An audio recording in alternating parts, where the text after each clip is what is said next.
Does anybody else feel like Hollywood keeps inventing new types of movies to make? I mean, you had sequels, and then there's prequels, there's remakes, and now there's reboots. Now, apparently the difference between a reboot and a remake is making a new version of the same film, whereas a reboot is taking a new spin that's wholly unrelated to an existing franchise.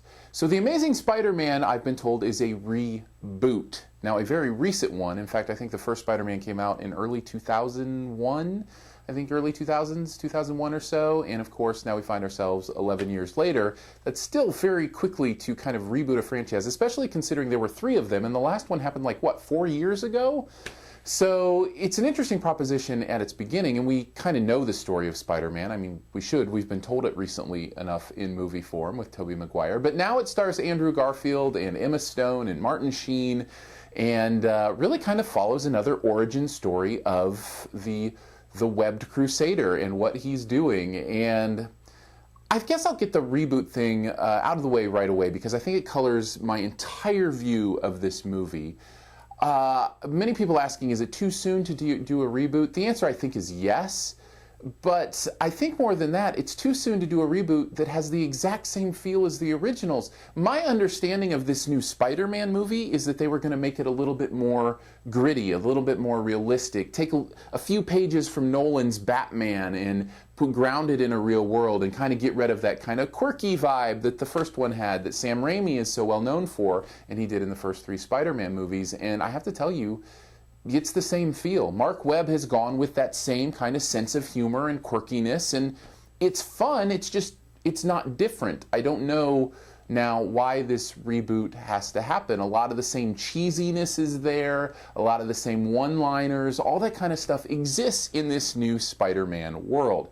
That tainted the way I saw this movie. Does that make it a bad movie? No. In fact, it's actually a kind of a fun movie if you can get past that stuff. The action scenes are great, they're fun. The way Spider-Man moves is really cool, and the way he flings web with his, by the way, mechanical web shooters is really cool and really fun to watch. The action scenes are great. The acting is really, really good. Andrew Garfield, I think, is a better Spider-Man than Tobey Maguire.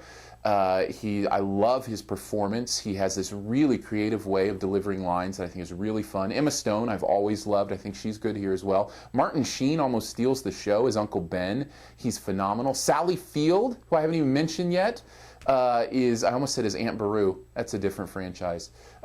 Is great in this movie as well, and a lot of the periphery characters, Dennis Leary, many others that I'm not thinking of right now, do a good job as well. So the acting is really good.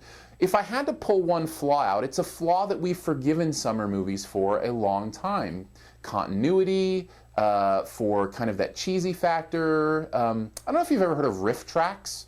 It's the guys from Mystery Science Theater who continue to make fun of new movies as they come out, so they release riff tracks, which are the audio of them making fun of the movie that you can watch while you're watching the movie. This, to me, is a movie that is begging to be riff tracked. There are just so many of those moments. It's like, really?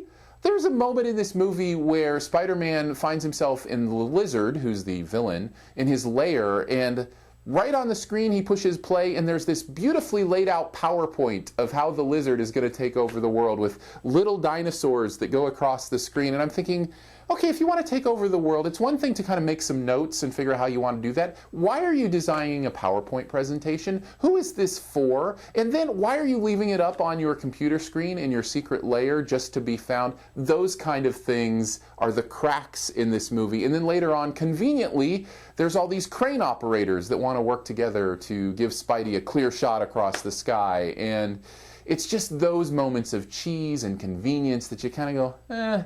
But if you can get past, here's what I have to say. Spider-Man is a very fun movie, but if you start seeing those cracks in the sidewalk, it may be a little bit distracting to you.